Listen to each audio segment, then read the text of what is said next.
Thank you all again so much for joining us. This webinar will be recorded and is being recorded, so we will be sending this out afterwards. If you have any questions, please place them in the chat, actually in the Q&A spot that we have available with the webinar, Zoom webinar. My name is Zaina Ashrawi Hutchison. I am with the American Arab Anti-Discrimination Committee with ADC. First, I would like to acknowledge, particularly during Native American Heritage Month, that I am currently on ancestral and unceded territory and traditional lands of the Manahoac people, and I pay my respect to elders, both present and past. I would also ask that we take a moment of reflection in silence in honor of Gaza, in honor of Palestine and the Palestinian people, and in honor of the martyrs, political prisoners, and all people struggling for liberation and fighting for justice from Turtle Island to Palestine. A moment of silence, please.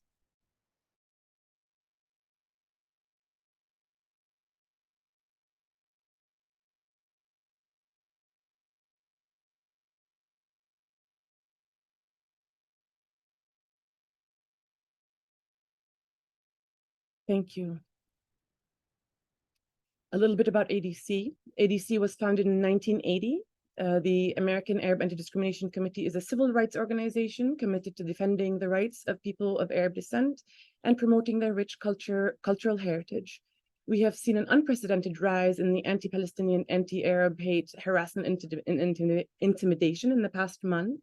We at the ADC have been committed to making sure that the rights of our community are protected, that our voices are heard at the highest levels of government as we hold our elected officials accountable, and to be a resource to help empower our community and uplift the voices in Palestine and all over the Arab world. Today, we were supposed to be joined by Dr. Ghassan Abu Sitta and Dr. Yasser, but I'm going to go immediately right now to Dr. Yasser, who has joined us on Zoom. It's been really difficult. There's a blackout right now in Gaza. So I'm going to, before I do any more introductions, just welcome Dr. Yasser and give him the floor to start us off for this webinar. Dr. Yasser, can you hear us? Are you with us? Hello, good evening or good afternoon. Do you hear me? Yes, we hear you. We hear you, Dr. Yasser. Thank you so much for joining us. I'm going to give you the floor. Please go ahead, and we will do introductions and all the other conversations afterwards. Please go ahead. The floor is yours, Dr. Yasser. Thank you very much. First of all, assalamu alaikum. Good morning, good afternoon, good evening to everyone. Let me begin by thanking the ADC, the organizers, and of course my friend Professor Lara Shihai for her great efforts. Unfortunately, I'm not on the best connection modality. We lost the telecommunication yesterday noon due to the lack of fuel, as announced by the Palestinian telecommunication company, and since then we are in blackout, and I'm just enjoying receiving an electronic SIM card from one of my friends, which somehow helps. However, I can't turn on the video, then I might really get disconnected. Well, I'm sure that you are on news, what happens in Gaza Strip at large, what happens in Palestine. And I am a mental health practitioner. I am a psychiatrist, and I'm sure that part of your interest of attending, and thanks to the audience, I see a very nice crowd of over maybe 160 people. Perhaps is to know what will be the impact on the population, and what would be the impact on their mental health. And well, I'll try to answer that in a very short sentences, because this is important, but this is not the most important thing.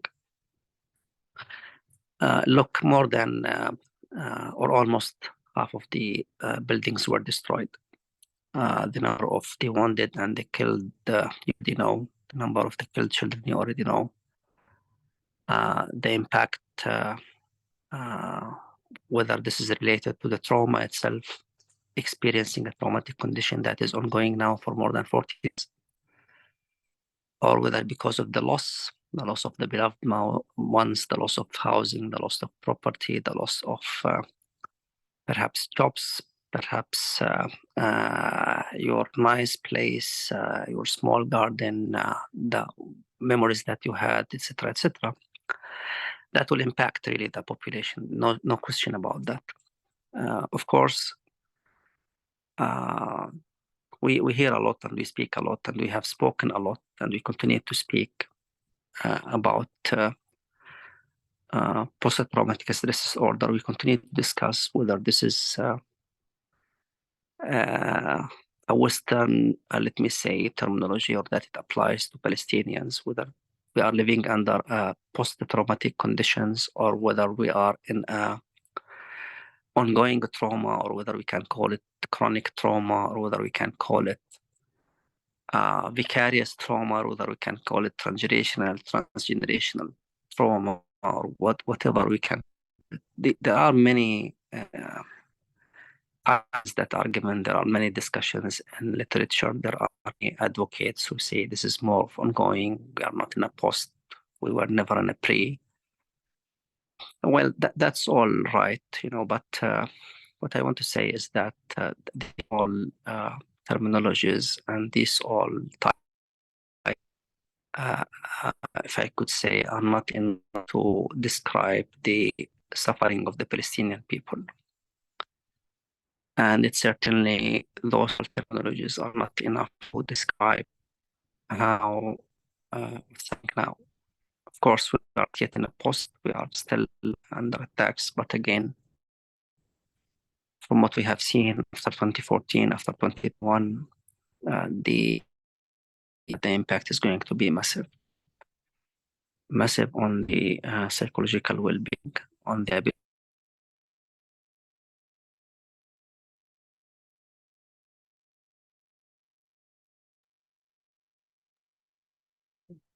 دكتور ياسر بعدك معنا.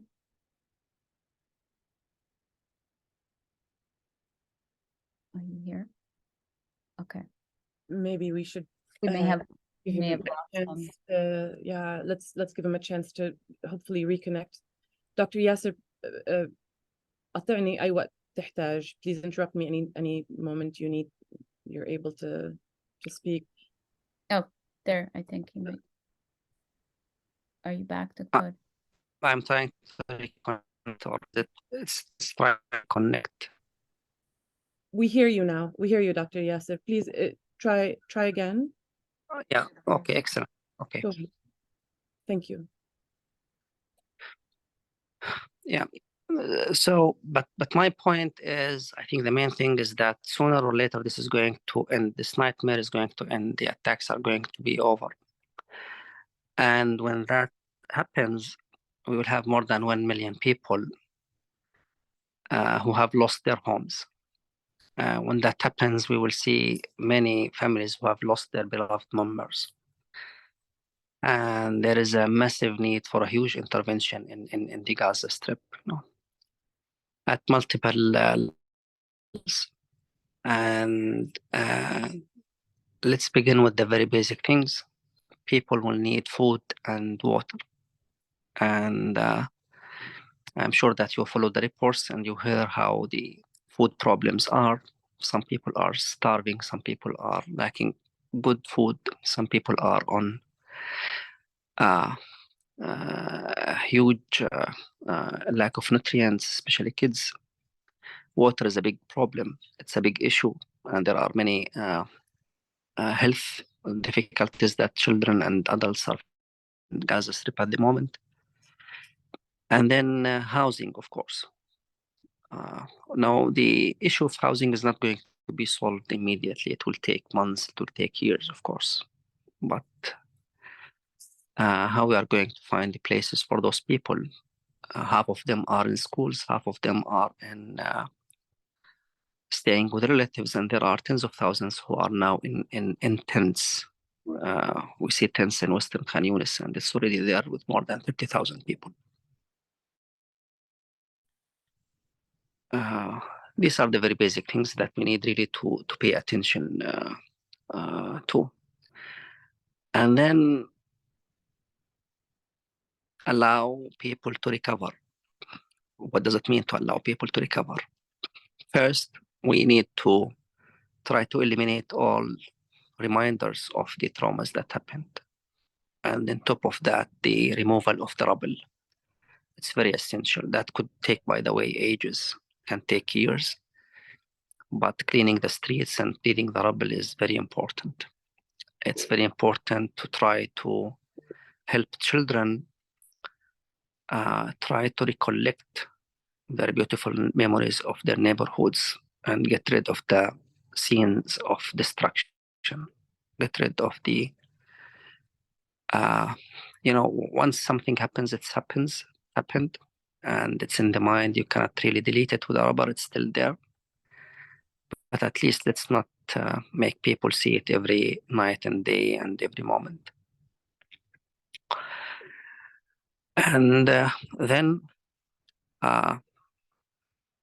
I'm going to speak more as a mental health therapist, need to allow the multiple level of intervention, beginning with the basics like psychological first aid.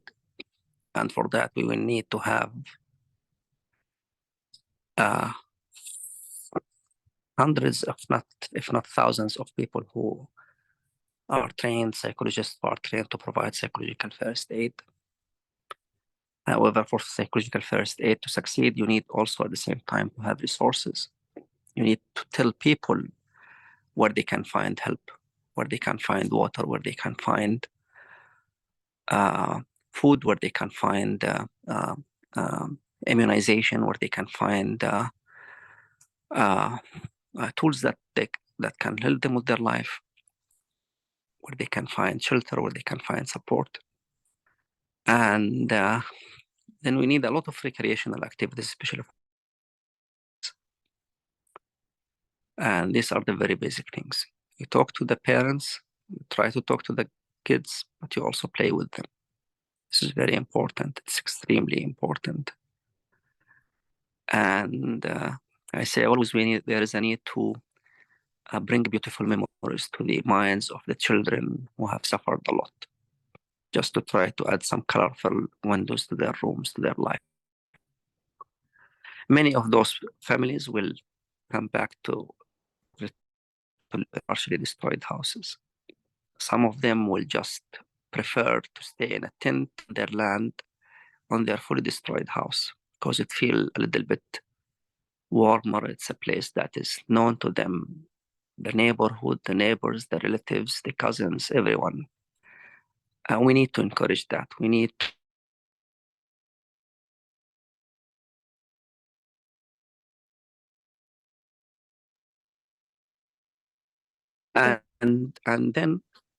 and then we need that more kind of specialized care, more of the counseling, more of the therapy for people who need for therapy. Psychological first aid workers should be able to sort out who needs this intervention or that intervention. And I can simply say that there isn't enough staff to cover all the needs when we speak about therapy. The least figure we can expect is 10% of the population after such mass scale attacks to need specialized mental health care.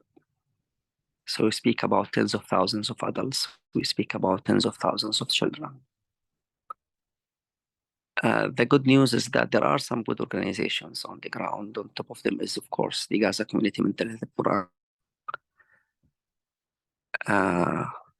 But then, again, it's not enough at all. The Ministry of Health also is doing some good job, but this is not good enough. So we need to do a lot of investment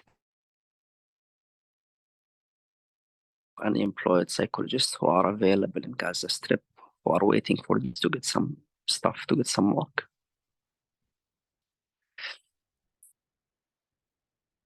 And again, this will need economic empowerment. Everything that applies to the population, we speak about women empowerment, that applies to the half of the population in Gaza Strip, for example. There will be tens of thousands of women who are heading their families, who don't have any source of population or dependent, sorry, kind of support. 50% of the population were under poverty rate. Imagine now they them lost their houses or their places of living. So it's very important to encourage organizations who work on microcredit project, income generating project, any income, and income will be able to help us at two levels. One, of course, some money to help maybe with a family, some income, but more than that, a feeling that you are doing something for your family, putting an end to the feeling of, to the endless feeling of being helpless. The feeling of helplessness is really terrible, and it's unfortunately massive, especially now we deal with those feelings. There are many organizations that are working internationally and thinking what we can do. Please, all the time, do not forget the most vulnerable people. On top of them, those who were wounded or injured. We have seen what happened in the hospitals. They could have been saved.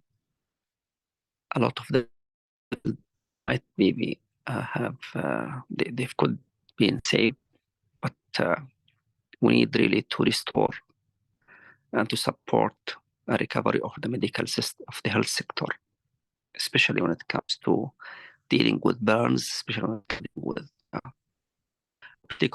operations. I hope that Dr. Ghassan was able to join us. He is one of the Palestinian heroes, and I think his insight on that is very important. People who are immature babies, people with leukemias, all of these marginalized groups, they need to be taken care of. And these are not just few people. Most in schools and children with not having proper antibiotic, with not having proper dressing, with not having the capacity to change on the wound, with a high potential of infection, complications, etc., etc. This is again a very important issue, and I follow also many fantastic initiatives that are made by the international community, individuals mostly, but also organizations. They try to support Palestinian students who are receiving education, who lost contact to their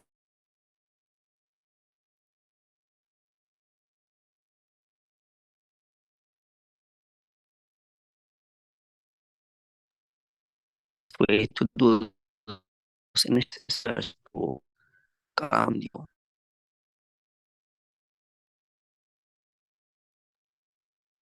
Dr. Yasser, we're losing you. Can you hear us? People around you, because they are under not only massive stress because of what happens, what they see, but also they might be missing their parents. And from there, you can really increase your outreach, increase your reach.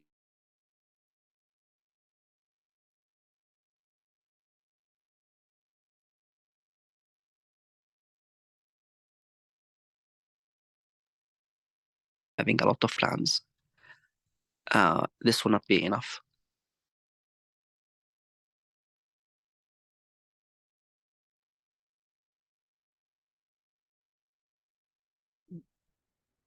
Dr. Yasser. I'm not sure if you can hear us.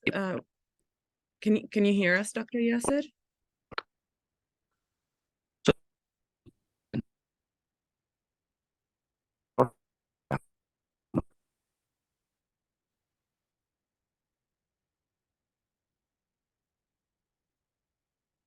So this is live. This is on the ground. This is what the people in Gaza are going through right now.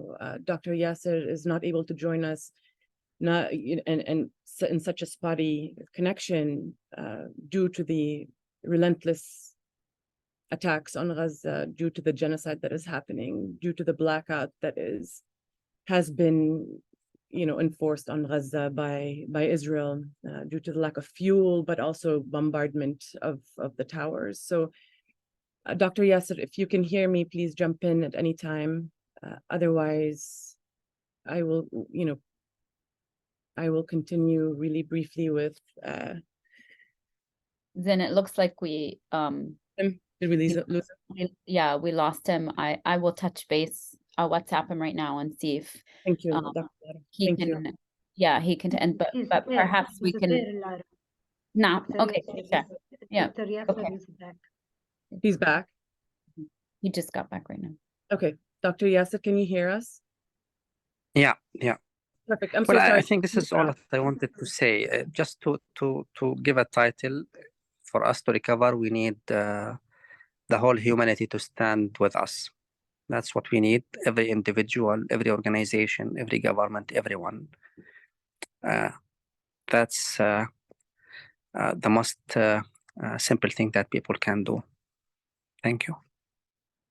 Dr. Yasser, it feels like, thank you so much. A day in بقلبنا, and how we're behind you. And I think we've been seeing from across the world about how people, it's sort of like the people's mic, amplifying the voices in Gaza, and especially yours. And your name is on our tongues consistently, everything you've taught us.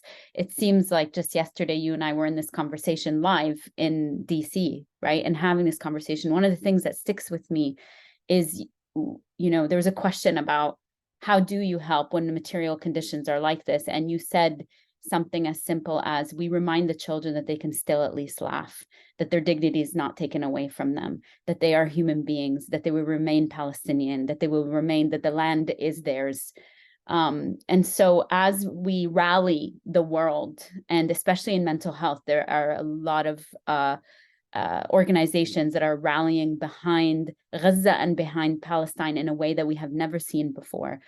We hope that you are seeing this on the ground, but we lost him again. But the question was going to be, and maybe Rana and Lama can help with this until he comes back online, is how, as we wait for, we know that nothing's getting in. We know that that the settler colonial state of Israel controls everything, had controlled the borders before, and now even more so than ever. The siege that was around Gaza is even more so currently. So I think the question to us as mental health professionals is, how do we amplify the life-making efforts? Because for somebody from Gaza to tell us, and there's Dr. Yasser back with us. So the idea is, how do we amplify these life-making efforts, Dr. Yasser? The very simple idea that your humanity cannot be lost, no matter how much a powerful state is trying to degrade psychologically. And we hear from you that building back up allows us to buffer the psychological effects of this. So I suppose asking you, Dr. Yasser, immediately, for those of us who are wanting to help and rally behind everybody at this point in time, before the material can come in, before the money can come in, before we can be on the ground with you, what do you feel is the most important thing for us to do? I mean, many of us have been screaming, tell the truth, at least, right? Center life, not death. Even as we see death happening, we see so much life still in Gaza as you're speaking to us. So I wonder if you could say, what do you want from us? What is your message to those of us who do have the power to do something from outside of Gaza?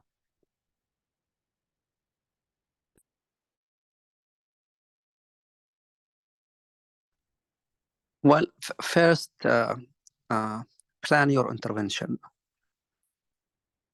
Put a plan. I mean, don't waste time. Don't get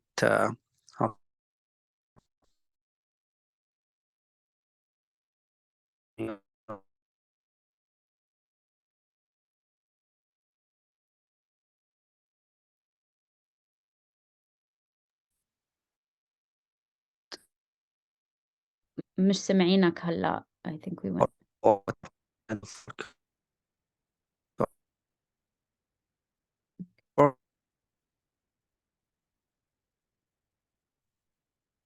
دكتور.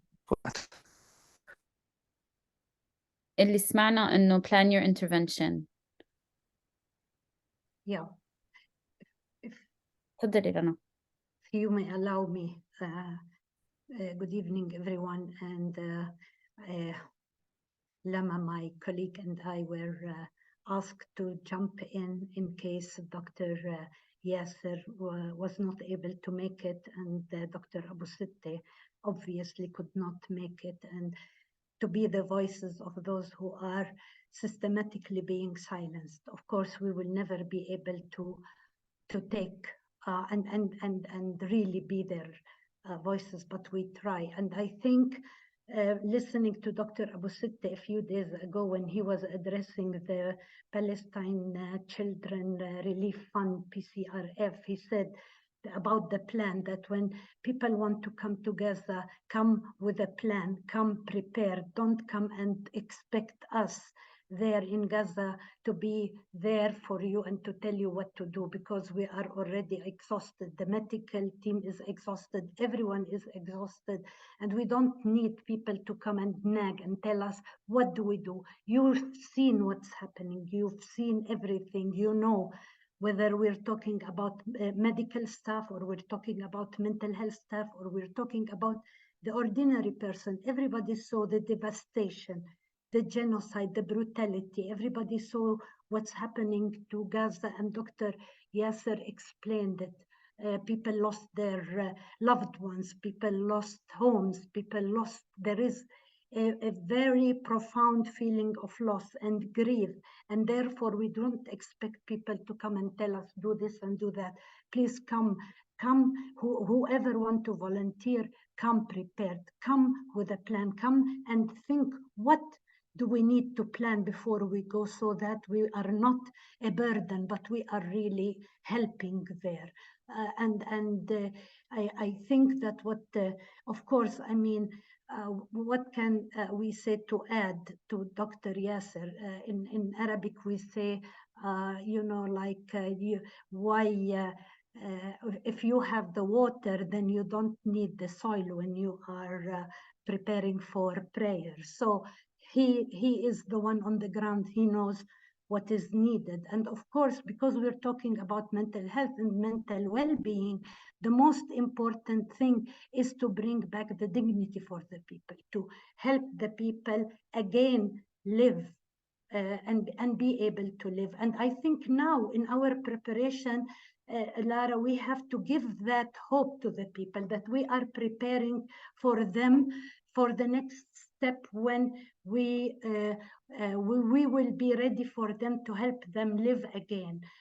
One of the campaigns that we thought about is to have something called build a house for Gaza, build a home in Gaza, instead of, for us ordinary people, instead of waiting for the governments and for this international organization to raise money. I think we as humans, each one of us can contribute there. If we really care, we can.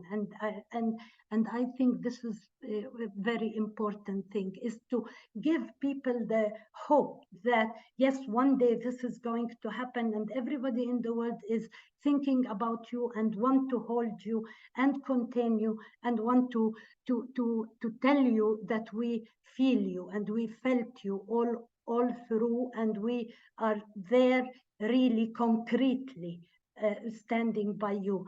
You know, I lived and worked through 2002 incursions of Jenin, and there were massacres there, and we went in there to help. Until now, I'm traumatized because when we went into Jenin, we could still smell the bodies of the people who were in 2002.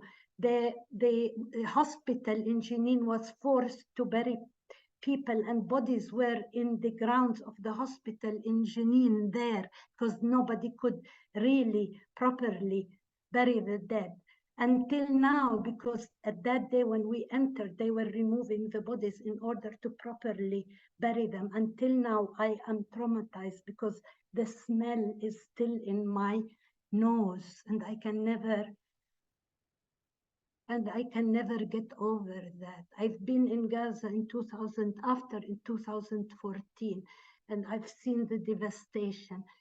Of course, all of that, nothing is compared to what we are seeing now in Gaza, whether we are the atrocity, the brutality, the evil, the systematic evil, that evil of like, we want you to feel like there is no way for life in Gaza, and therefore we have to bring back that life to Gaza. No, there is life to Gaza, and we as ordinary people are going to make sure that there is life in Gaza, and nobody will stop us from doing that. And I think this is a very important message.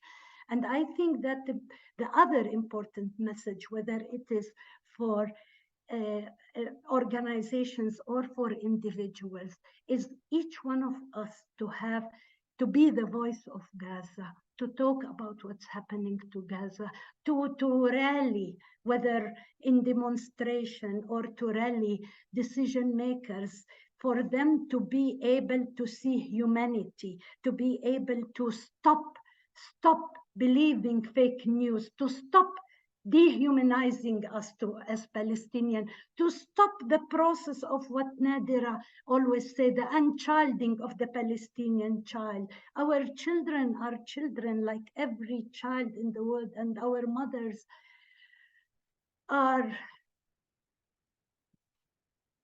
mothers like any mother in the world.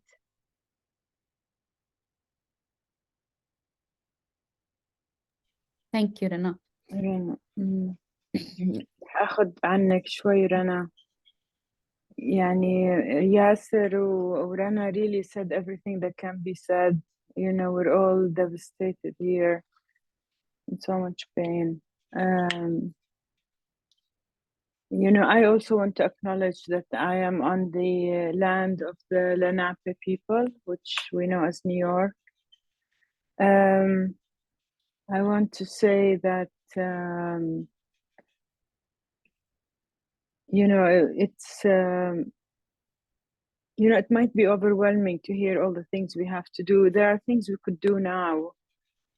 You know, there are many mental health professionals who are gathering and organizing, and they really want to help, and we always get these messages. One thing you could do is as simple as start doing trauma treatment training, you know. I think for many of us, we want to be in Gaza and start building and cleaning now. And of course we can't, we're here. Just don't stop talking about Palestine. Really don't stop talking about Palestine. This is a psychological war, you know. The more, don't undermine social media. It's very important to keep speaking up. You know, Dr. Yasser always says, you know, it's trauma and hope. It's hard to hold on to the hope when we think of the devastation. When Rana was talking about the smell of bodies in Jenin, I was thinking there are 11,000 people dead. I doubt they were buried. How many of them were buried? You know, what are these children seeing? And you know, there are people of Gaza, you know, from Gaza here. Before the meeting, I was sharing, someone reached out to me and said, they're from Gaza. They just left a year ago, and an ambulance passed by, they fainted from the stress. It's you know, the Zionist state war is a psychological war. And I think us being together, just being together in this space is very empowering, you know, not to forget I mean, what does Palestinian sumud mean? You know, steadfast perseverance. We're not giving up. We're going to stay, you know, and yeah, there is a lot to be done. You know, I think what, you know, when Dr. Yasser came to the US, one thing he said, you know, when we say someone's house was destroyed, it takes a year or two for the house to be built.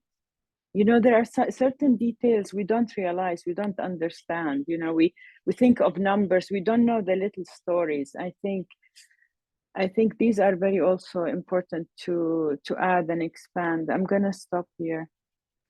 Thank you, Lama. I think one of the things that I want to highlight for us all is I'm feeling the affect. And of course, Rana, I thank you so much for bringing that into the room, because I think one of the things, and I want to remind us that affect might take us to a place of despair. But what I want to say is Yasser's words of the necessity for that affect to be mobilizing for us. The fact that we can feel the pain of the mothers, the pain of the children is part of our humanity. And one of the things that psychological warfare does is try to wear us down to the point where we are desensitized. So everybody who's listening that feels in despair at feeling that pain you're feeling, what I want to say to you all is that pain can actually mobilize us. It mobilizes us in such important ways.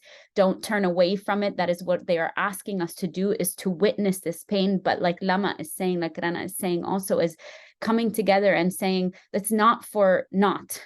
Right?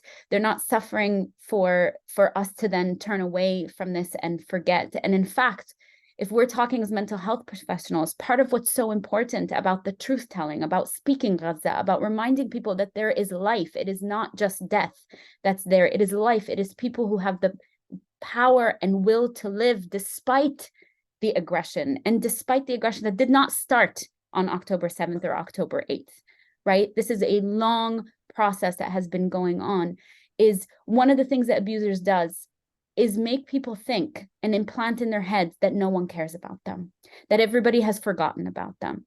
And so when we feel that pain, it is a reminder to us and a responsibility to speak that pain out loud, to make it known that we have not forgotten about Palestine, that we have not forgotten about Gazans, that we have not forgotten about the children and the mothers and also the fathers and the brothers and the sons, because those are the people who are also written out of the story constantly, who are always already guilty, who are always, we are asked to forget them and write them out of the story as a precondition to caring for Palestinians and for Gazans, right?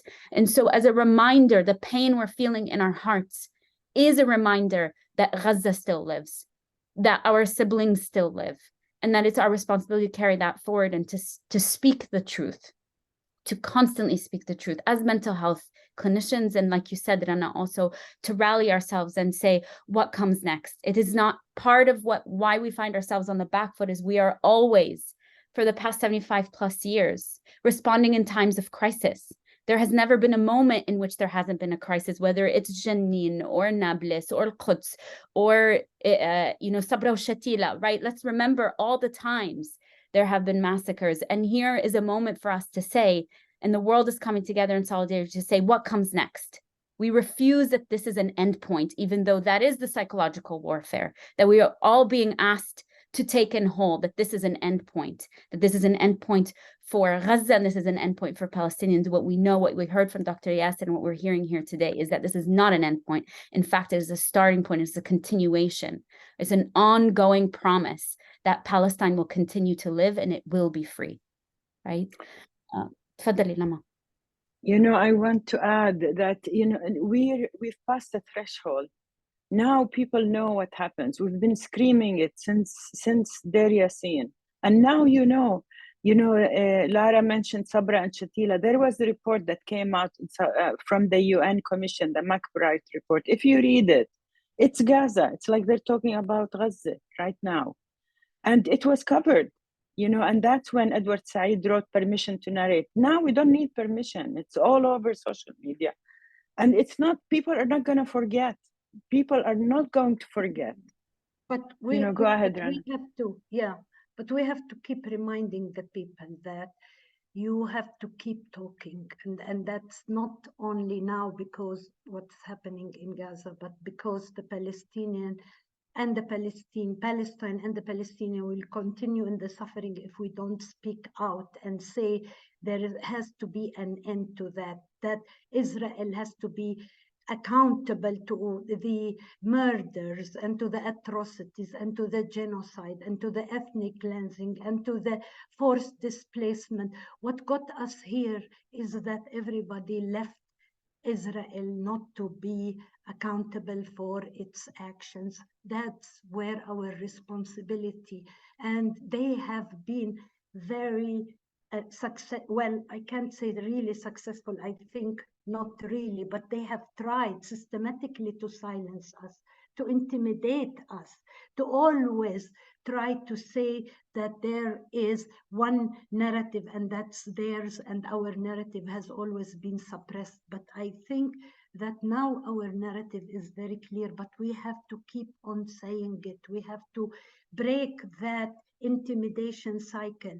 The other day I compared it to the violence cycle, you know, that the woman was able to speak out when they, you know, when they broke this cycle of violence.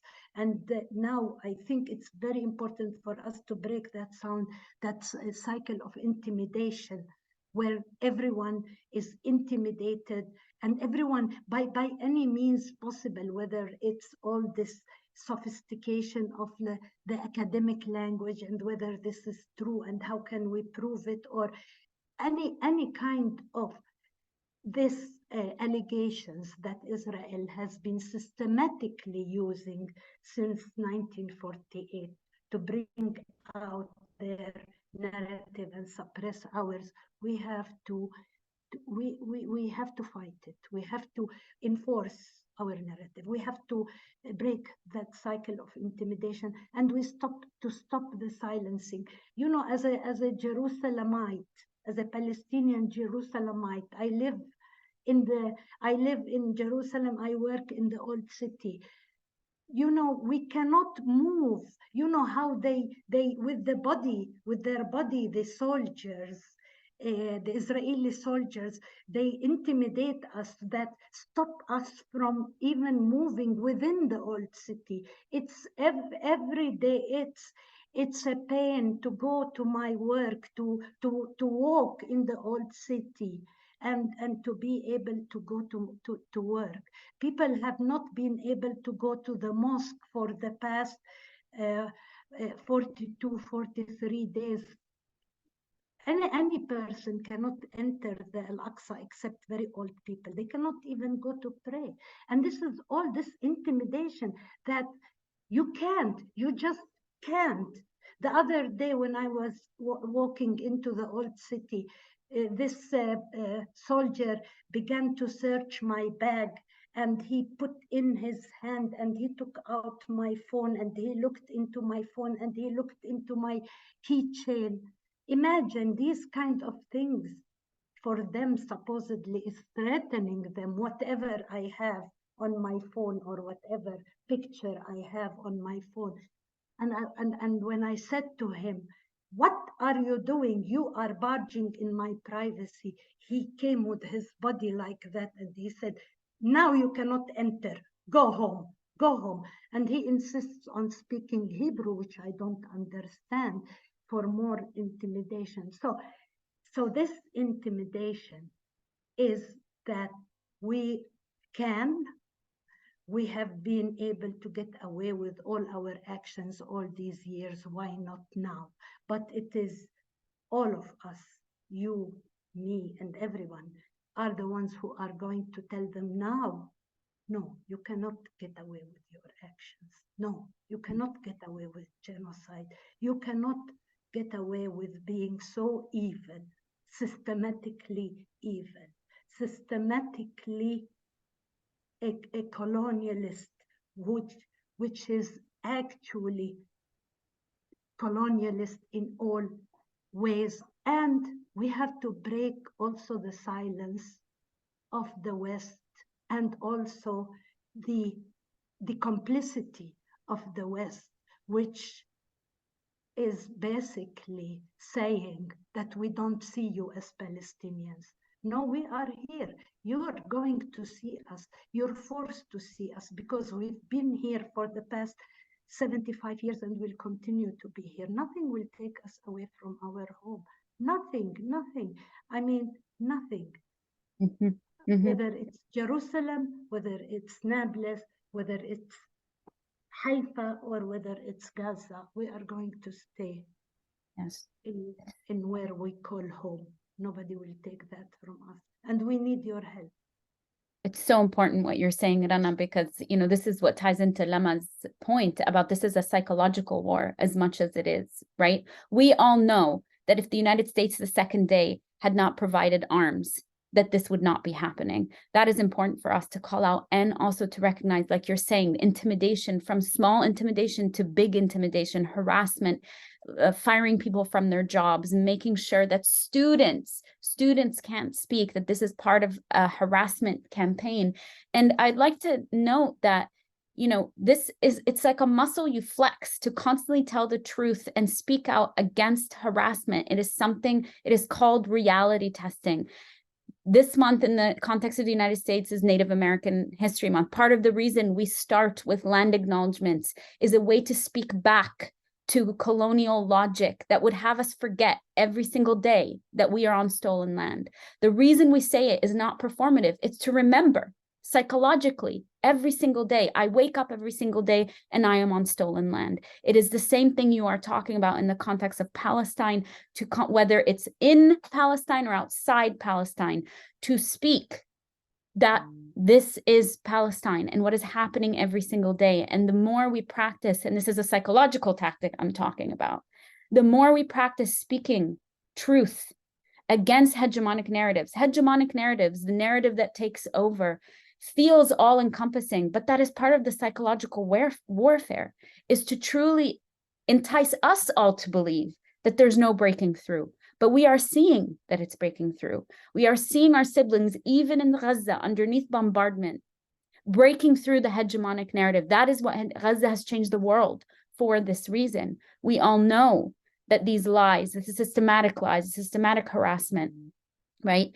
is no longer being taken in wholesale. That is a shift.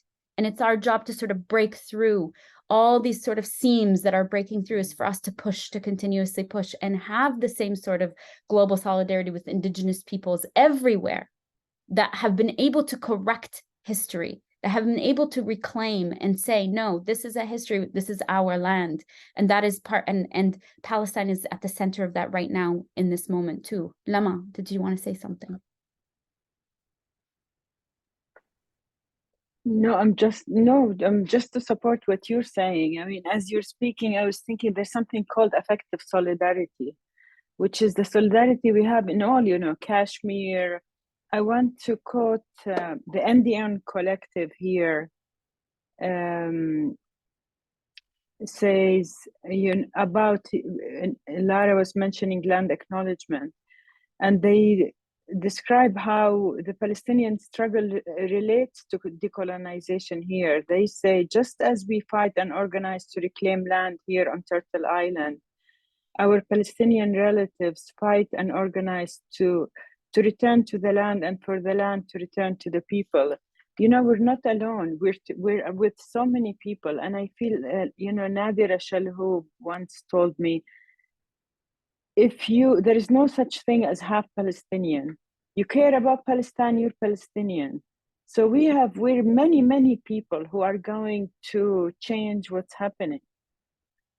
I mean, we see it every day with, you know, hundreds of thousands of people on the street. And that's all. Thank you, Lama. I just want to say that Dr. Yasser just texted me and said that he got connected, but no chance of a Zoom meeting. So as we're seeing, this is in real time, that even with connections, even with eSIM, he sends along his love, Lama and Rana, and he said, I know that they are excellent, and he thanks you both for being here, and that's the humanity we're talking about. That's Dr. Yasser to us all. Zena, I think you had a question for us.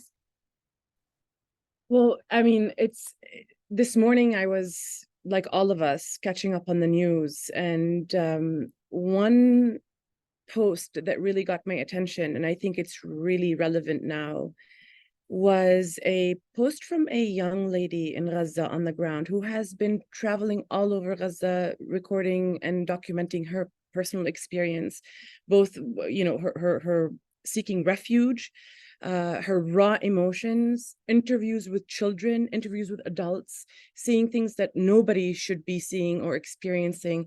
And this morning she posted, I believe it was this morning, she posted a video of her expressing her emotions and how she was feeling like she was losing her mind, if you will.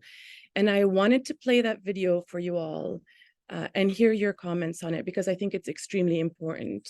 Sorry, let me know if you can hear it.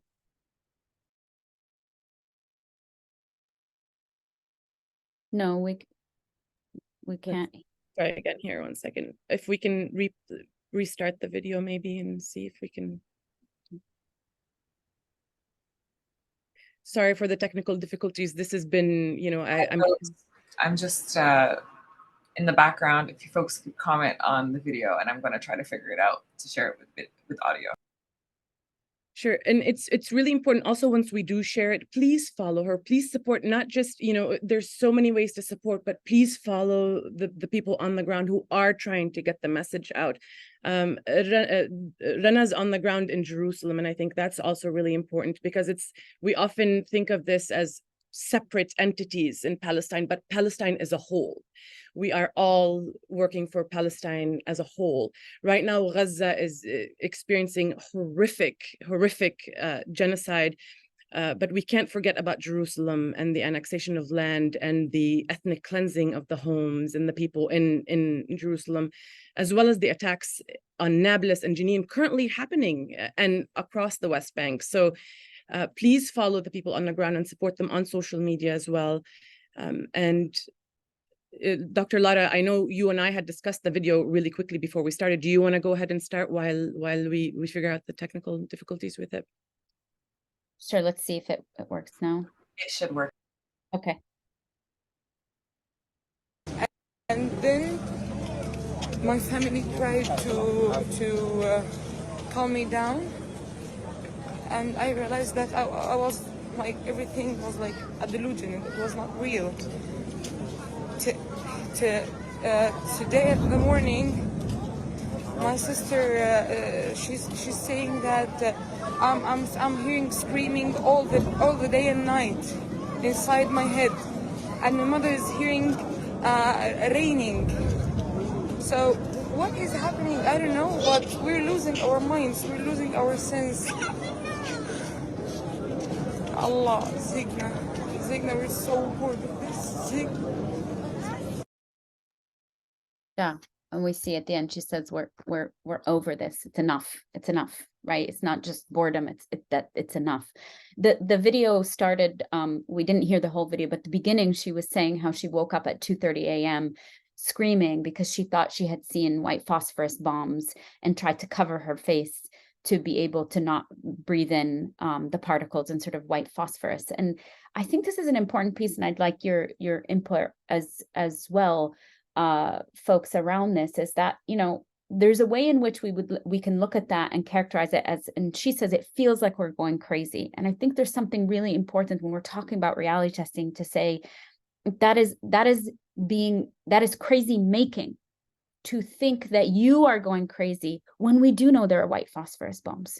There are white phosphorus bombs. And so for her to wake up and think that is what's happening, or for her sister to hear screams, these are things that are actually reality, right? And so as mental health professionals, it's actually really important, because sometimes, like Rana was saying, these academic ways of speaking and sort of intellectualizing these things can be an escape for us from the painful ideas that are happening. But an important piece is to ground us and say, there is nothing crazy about what Bisan is saying. Right? To the contrary, we know this is actually happening. And despite the attempts to dispel that white phosphorus is being used, we understand and we know that white phosphorus is being used. And to tell her that actually it's not you that's going crazy, is that none of us should be able to understand or metabolize a horrific event such as this, and to constantly be horrified by it, is one of the ways that we stay sane, right? Is that we don't desensitize and sort of and think that any of these things are normal or should be able to happen. Rana, I don't know if you had a response to that. Yeah, we always say here in Palestine that as mental health workers, we don't pathologize the complaints of the people, because it's an abnormal situation and it's a normal reaction to an abnormal situation. You know, the PTSD, which used to be called shell shock. Imagine they used to call it shell shock because in the war, you know, there is you know, this feeling that happens to the soldiers, and they are soldiers and they're people, they're equipped to go and be in that situation. Now that is happening to our people in Gaza. Every minute there is an explosion. Every minute there is a bomb.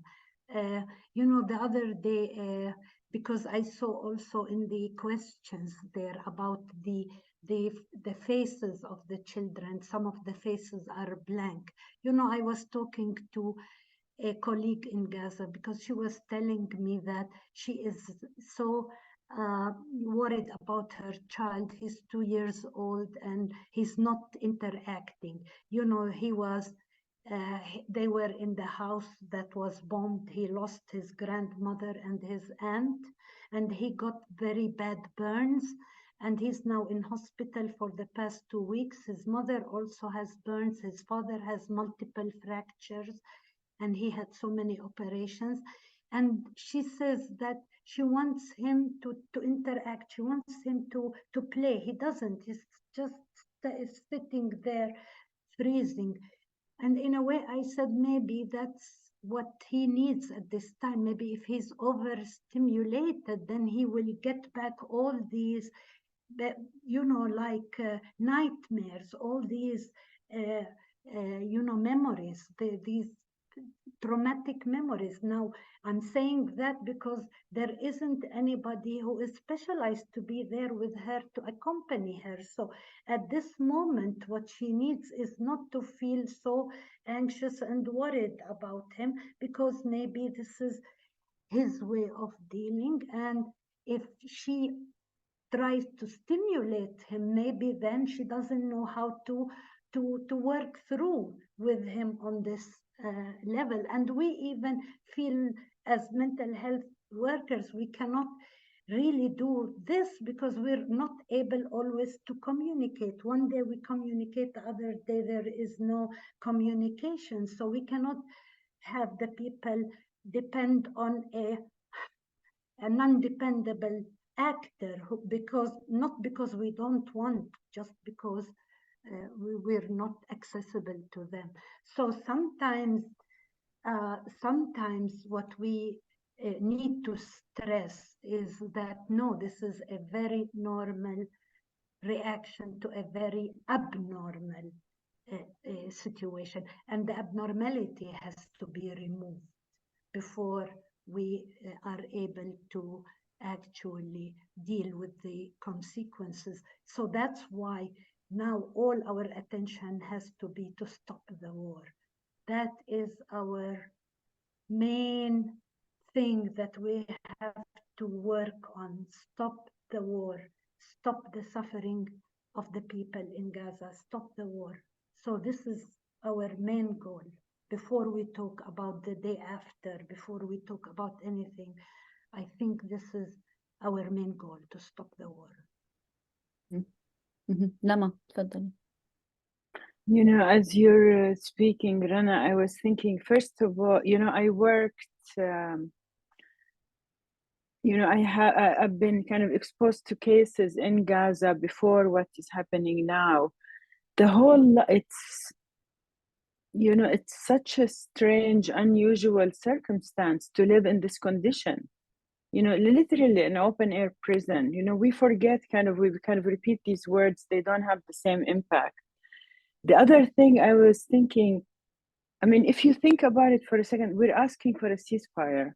Nobody's asking for anything. You know, I have a friend who's also from Jerusalem who said, I said, you know, we that was before the genocide. I said, you know, we, the progressives, the Palestinians and the diaspora, we talk about a one-state solution. She said, we don't want a state. We want to breathe.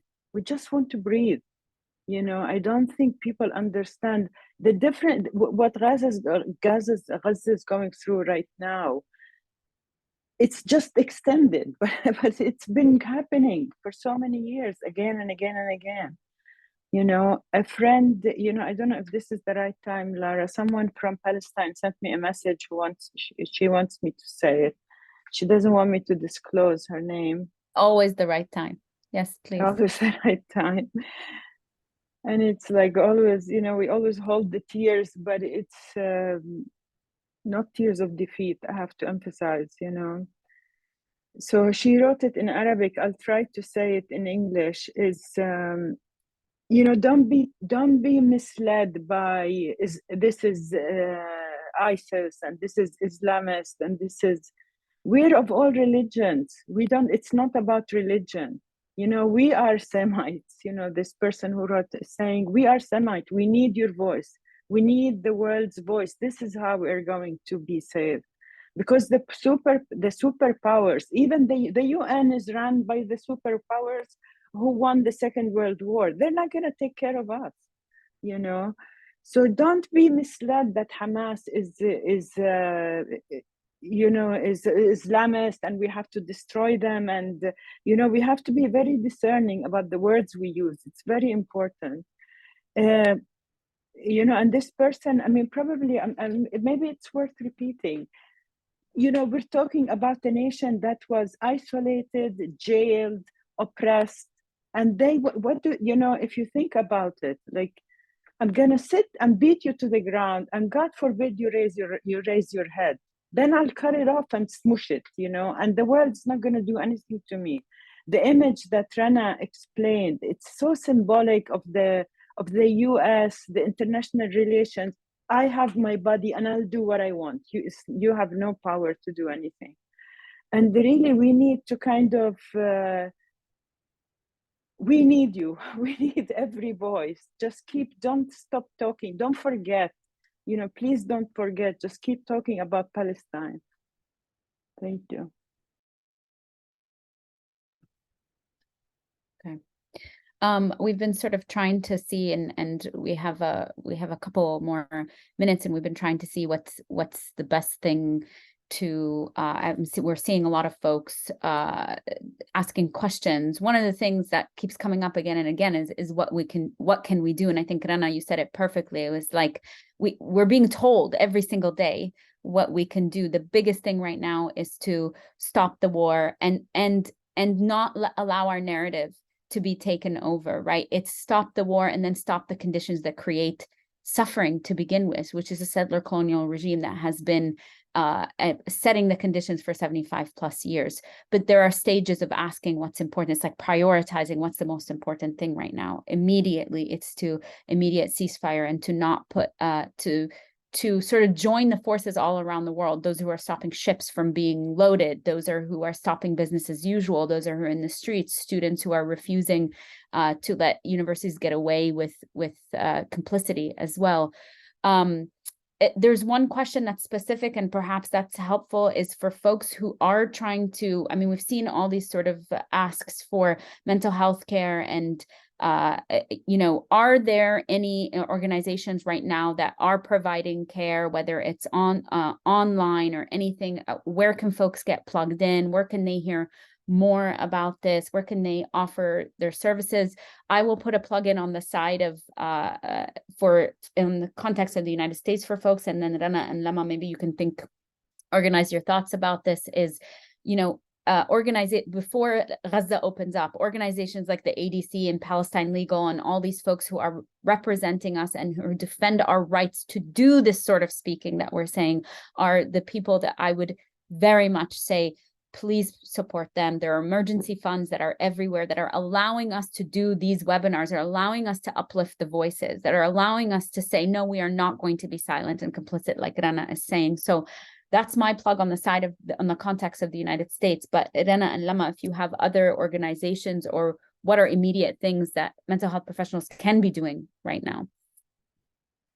I would say from my own experience, because I've been working with a few, or not really working, but I've been trying to give support to few of our colleagues. Of course, I mean, we've been working with UNRWA at the center where I work, the Palestinian Counseling Center. We've been working with UNRWA for the past 5 years, training social workers to provide mental health, psychosocial support. And imagine we lost 2 of our social workers with their families, and 2 others have lost their families. And they were telling us the other day, you know, what can we do with what you have taught us? I mean, is there a possibility to do anything with what you have taught us? But the type of help that we've been giving so far is just support, is just listening. And many of the people really don't want to talk at the moment. And I think this is normal. All they want to feel now is that there is a hope that there will be like some there is a stop to the war, and that they will have some kind of security. Because now with them feeling that they are insecure, they're not really prepared to share about their feelings. They don't feel that there is a lot for them to talk about. Some of them talk, but most of them, they don't. There are many organizations, and I can share some of the names of the organizations that are working in Palestine, providing whether a line, kind of a helpline, toll-free helpline, like the center. We are giving a toll-free helpline, but we're also calling our colleagues, and we're trying to reach out. Some of the organizations have asked that we help their staff in Gaza, like the Catholic Relief Services, like the UNFPA, like UNRWA. So we just call and make sure they're okay. And sometimes they feel bad when we call. They're saying like, you're calling to see if we're still alive. And that's a normal answer. But yeah, I can mention some organizations that are working. Right. Thank you, Rana. Thank you, Rana. If you can put it in the chat, then everybody will see it.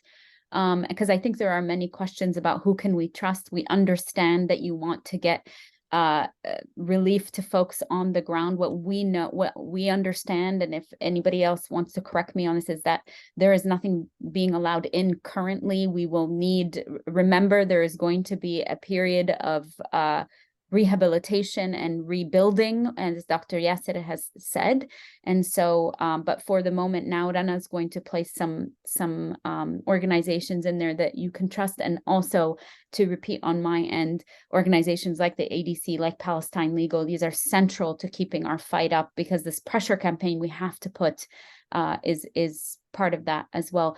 Lama, Dr. Yasser just texted me and he said, did Lama speak about her support group? So here he is giving you a softball. About, so, you know, I'm not sure what he meant.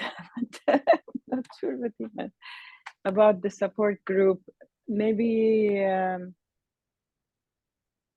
not quite sure what he meant, to be honest. You know, maybe about the work, what we've been doing before all this started, through the Gaza Mental Health Foundation, which there is a link there. We've been providing kind of consultations to groups in mental health professionals in Gaza. Now, we don't know if the buildings are still there. We don't know. I know we already lost one therapist who was there. And the people in Gaza, the professionals, are very highly qualified. You know, it's not, they're very highly qualified, they're very committed. And as I said, the situation is very specific. as Rana and Lara said, you know, the kind of there are so many ways to help. You know, UNRWA, the Palestinian Red Cross. There are groups trying to organize mental health support. You know, I can put I think I did put my email. If you are interested in doing psychotherapy, you know, you can send me, and there are people who are kind of coordinating. Because there are people from Gaza who are not in Gaza and are going through a very hard time now. The last thing I'll say is there's a wonderful organization in the UK who is working with counselors across Palestine to further support groups, and they are offering free services to Palestinians as well. So I will I think Rana, whatever, for those folks at the ADC, Rana's putting in this stuff, and if you could post it to the rest of the panelists, because we're not able to do that.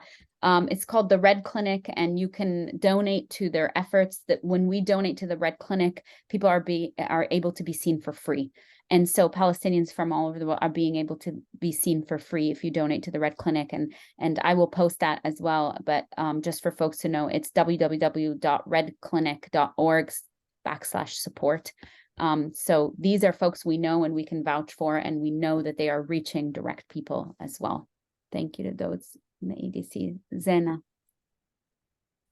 Wow, I'm so grateful to all of you, Dr. Lara, for being such an empowering voice, for joining us, for supporting this work, and your tireless effort, both on the ground in Palestine, working with people on the ground, but also here for all of us, and your outspokenness on the issue, and particularly for facilitating this webinar and the webinar before this, for joining us. We are honored that you are working with ADC on this.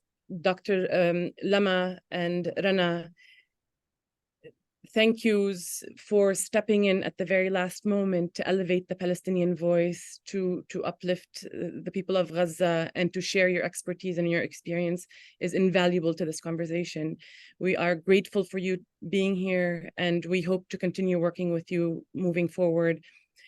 Particularly to Dr. Yasser and Dr. Ghassan. Dr. Yasser, thank you so much for joining us and for everything that you do on the ground. We will support you as ADC. We will support you in any way we can, and I know everybody on this call will as well.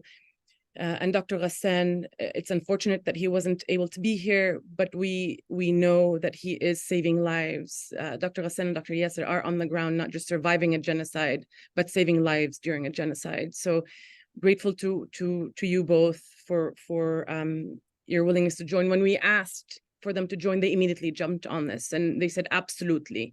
They want to elevate the voices in Gaza. They want to elevate, to uplift those who are suffering tremendously right now, and to give hope, as we have seen in this conversation, that it's important. While this is extremely difficult, it's really important to remember that hope has not and will not be extinguished, because we are, after all, Palestinians, and we will make it through.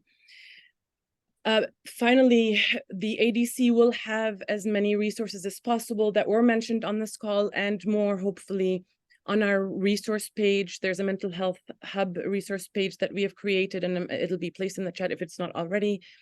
And we will direct people to the various resources Dr. Lama had mentioned, as well as her email.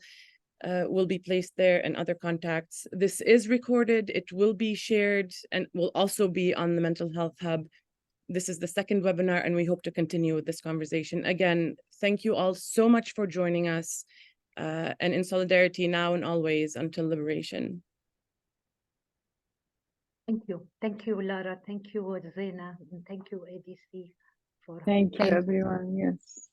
Thank you. Thank you all for joining. All of you. Thank you. Bye.